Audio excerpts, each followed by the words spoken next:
Hey, I'm Serge from Swiss Tesla Fan. I hope all of you are doing okay in these trying times. Here, basically, it looks like we've reached the top of the curve, and hopefully it'll go better now. Here in Switzerland, we're still allowed to move about. We do have some restrictions, but not as much as in other countries like France. Anyway, today I want to talk about a few topics. We're gonna have a deeper look at the visualizations as we're driving around and up a mountain. And also I want to talk about one surprise. Basically, my app was updated and now I have a few new things in the app. So there's the upgrades. So for example, in this car, there's the acceleration boost that you can buy. And now you can actually do that from the app, which you couldn't do before. So there's a new upgrades menu entry, and you can click on that and then you can click upgrades. And it also shows you the other, let's say, upgrades that you have, such as full self-driving is also listed in there. Also, another surprise is if I go into the loot box. So I used to have over 7,000 kilometers in there, and now I'm down to 3,000. And it also puts an expiration date. And so what is not known is that these free supercharger miles have an expiration date. I didn't know it personally, and so I kind of learned it the hard way. So I just wanted to make sure that you guys don't have that surprise. So if you get these miles for a referral, for example, you should be aware that they only last for a year. So each referral gets you 1,500 kilometers of free supercharger electricity. And so if you're interested in buying a car, you definitely should use a referral, because you will get that also as a buyer. And the referral will get it too. And if you don't have a referral code, I'll put mine in the description below. So always feel free to use it.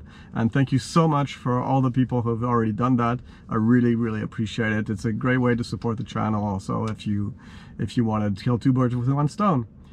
Anyway, so let's get on the road and let's see what the car sees, and hopefully it'll be fun. Okay, so let's look at these visualizations. It seems like it sees, now it sees some side poles. So that looks new. It sees a trash can. I'm not sure if there was. Oh yeah, there was a trash can. It seems like the trash can detection. Oh, that was not a trash can it detected. Seems like the trash can detection is like the new cone detection. It detects a lot of different things. So let's see here. Overall, it seems like the visualizations are much more precise and sensitive also. So here it already tracks that guy over there. Yeah, you see, it's tracking that motorcycle up there a lot. Well, now it lost it. Now it has it again. So this is not something that would work really well before. And now it sees those lines also. I mean, those yeah, so clearly, and it sees the also the lights, and those are correct now. So there was a tweet by Elon Musk that said that lights were very different in each country, and that they were having to adapt the system to a lot of different lights. So one of the questions we need to look out for is some countries have reported lights with arrows in them. And last time we went out, we did not see those, but we're gonna see here. So yeah, I detected the sign for the bikes. So now it says it's red. It's seeing that motorcycle in front of us really well. If you have a Ferrari, comment below. Okay, so here it just registers as a. Oh no, it did put an arrow in there, but it was wrong. Okay, so let's continue. So like you see, is a lot of people in the city. If you're wondering, you will see people with masks, but masks are not mandatory here. It's a big discussion as to whether they will be or not.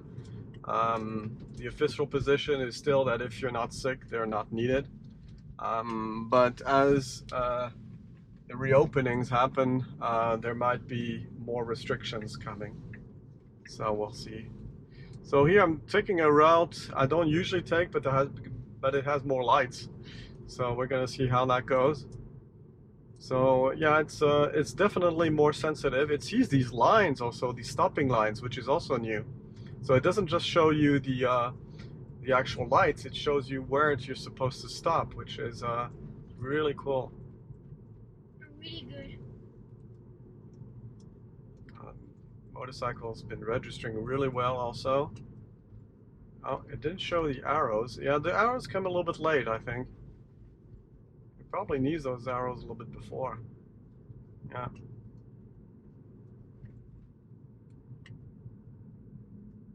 So I saw that red light pretty well.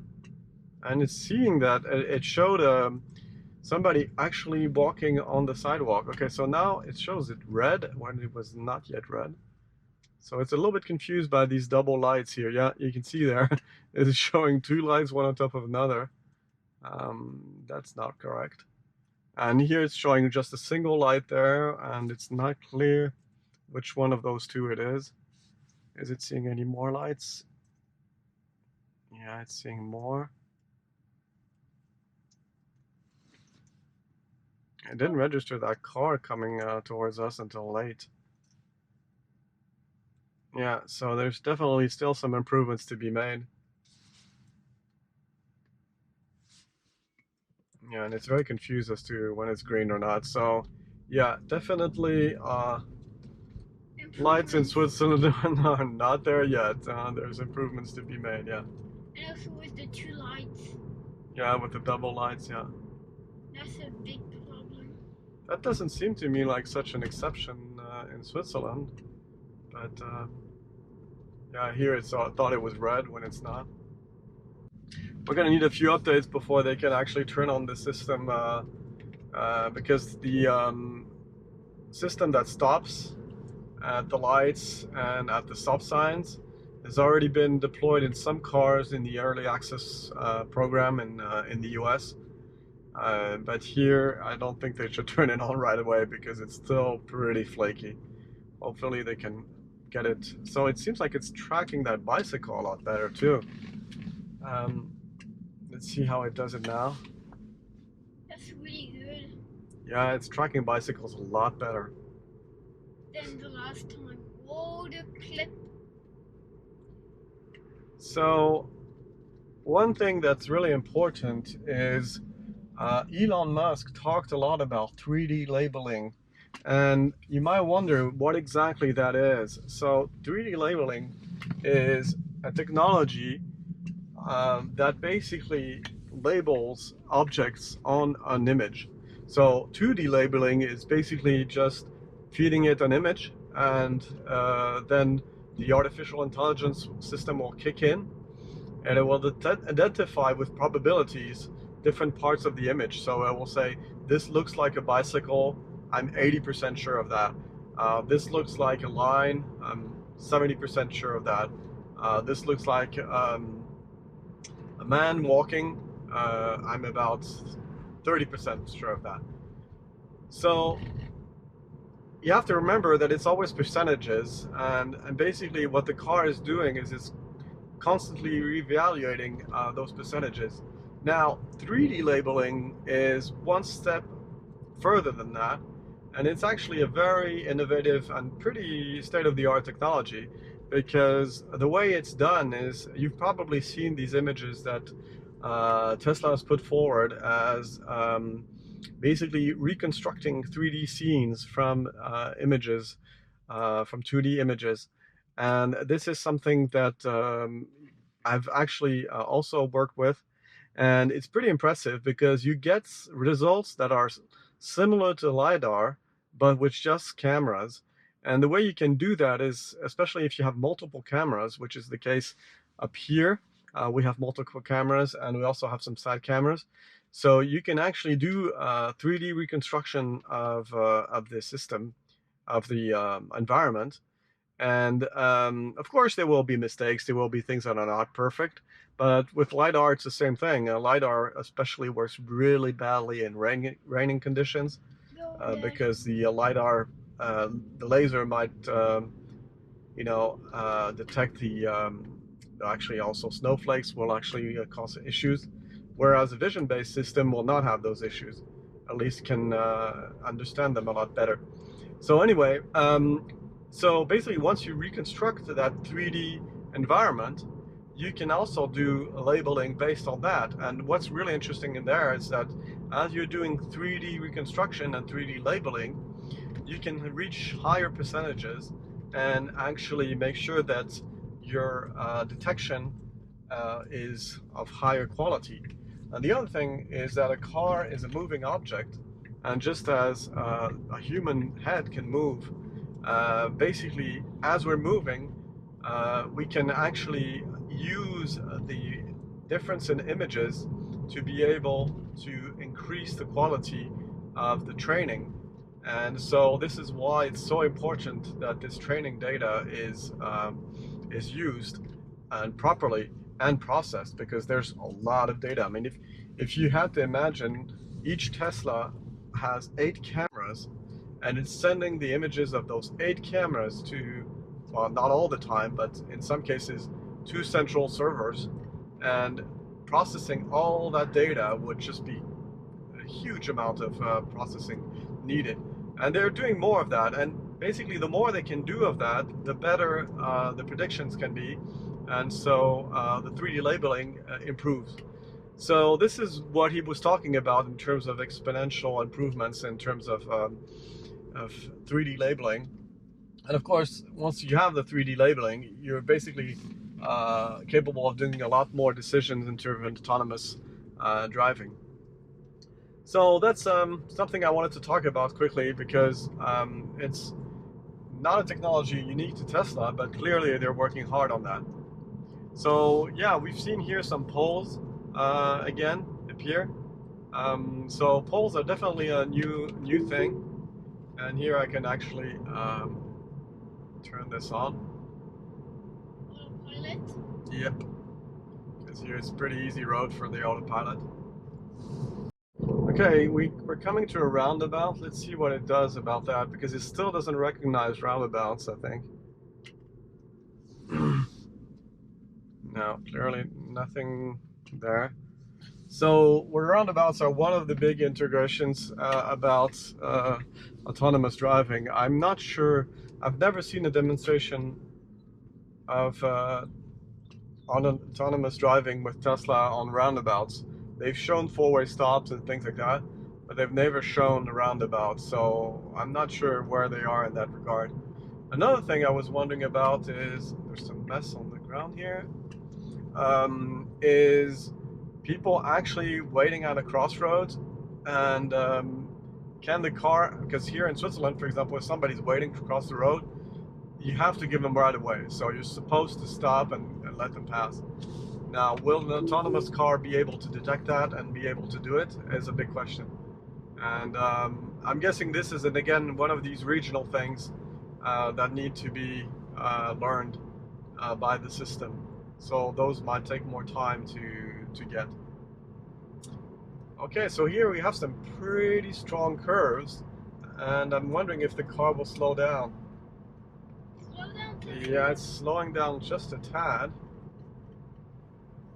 It's taking them pretty fast, but it should slow down because of the yeah, I did slow down a little bit there, but not much. Oh yeah, now it's giving us the auto steer limited.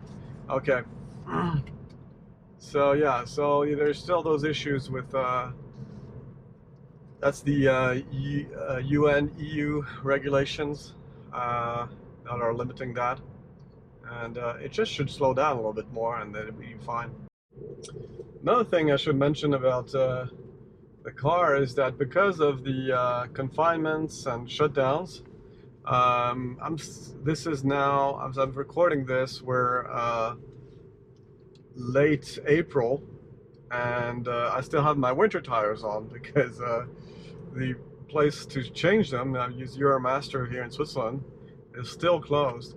Now, I did get a message from Tesla that kind of surprised me, is that they said I could actually book a service appointment with them to change tires. So does this mean that you can now do it with them instead of Euromaster, and what are the conditions? So if anybody in my viewers actually knows anything about that, I would love to have a comment about that, and let me know. Because yeah, if the conditions are good at Tesla, I might prefer to do that service with Tesla rather than Euromaster. Although Euromaster was very decently priced, and um, so yeah, I'm just curious. Have you done that? What was your experience? What do you recommend? Please leave a comment. And didn't see that bicycle. I saw it really late. That's a shame.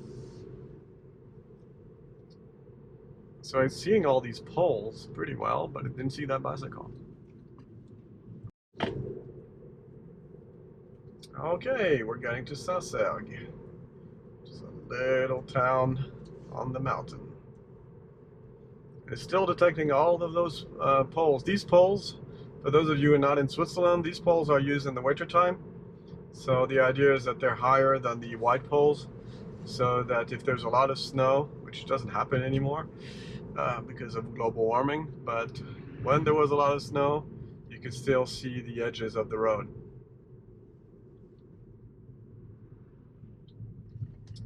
So here we are. This little, I'm not sure you could call it a town, but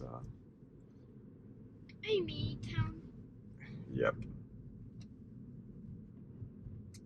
So we're going to take a left here. And a roundabout that's not registered. So does it register that trash can there? Nope. Because it's too full. No, I don't know. Probably didn't look like a trash can enough. One thing that we still don't have is the speed sign recognition.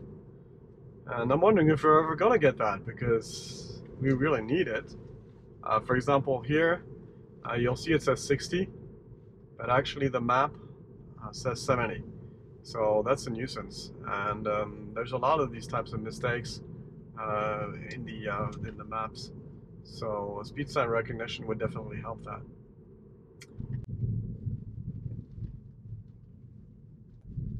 There's definitely nobody here.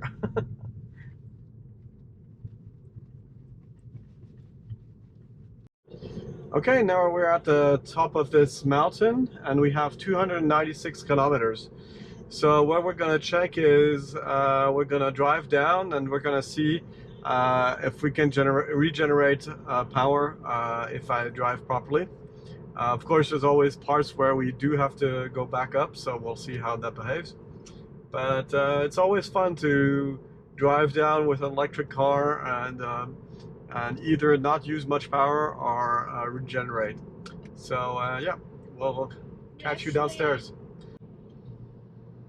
Yes, detected that motorbike actually passing us pretty nicely. So here we have these pretty tight turns, and what's always cool is that I still haven't put my foot on the brake on any of these. I'm just using the regenerative braking that works really well now, and yeah, basically don't use the brakes much. So as you see, we're not all the way down yet, but we're up to 301 kilometers now. So we've already gained a little bit. Okay, we're almost all the way down from the mountain. So we didn't do as good as we hoped. We're only at 307, but still, I mean, we have been driving for a little while, for like 20 minutes, and we gained power. So that's always, for me, something pretty impressive. Yeah. Meaning that instead of actually using power, we're actually generating it, and quite significantly, so that we have more power at the end than when we started with our descent. Okay, we're on the highway now. I feel so Doing a few lane changes. There's a lot less people on the highway now. There's speeding. And just looking at the visualization, seeing if there's anything new, but there's nothing. Here I also always have to be careful, because on this bridge, the right side line of the highway is completely erased. And so I never know, you see here, I never know how the car is going to react to that, but it does it pretty well. I guess it's using the left lane there, center lane. Okay, so we're going to get out here. Car's braking pretty hard, and we're out. Yeah, it brakes pretty hard for this exit. I don't know why. Ooh, wait a minute, it positioned us in the right side here. So I don't know if that was sheer luck or if it was on purpose, but that was impressive. AMG. Guys, if you like AMG, please like this video. Let's brake. Okay, so yeah, again here we lost the light. It doesn't see the light anymore. I don't know why. Okay, so we're back at traffic lights. So again, the arrows on the road seem to be fine, but the traffic lights seem a bit confused here. Yeah, we're getting again these two traffic lights on top of each other, which is not proper. And that's so funny. And they're actually not even registering any kind of color, so... Green. Oh, it's green already, yeah. So yeah, definitely some improvements needed there. Okay, that's it for this video. I hope you liked it. As we saw, there's some serious issues with light detection. The arrows seem to be pretty good. The poles seem to be a little bit better and reasonably accurate. And we also talked about 3D labeling, what it is, and what it should bring in the future. So if you like this video, make sure to put a thumbs up and hit the subscribe button and the notification bell to get notified when I release the next video. And of course, if you're interested in buying one of these great cars, maybe wait a little, that's fine. But you definitely should use a referral code, and I'll put mine in the description below. Anyway, that's it. I hope you liked it. Stay safe and see you in the next video. Bye-bye.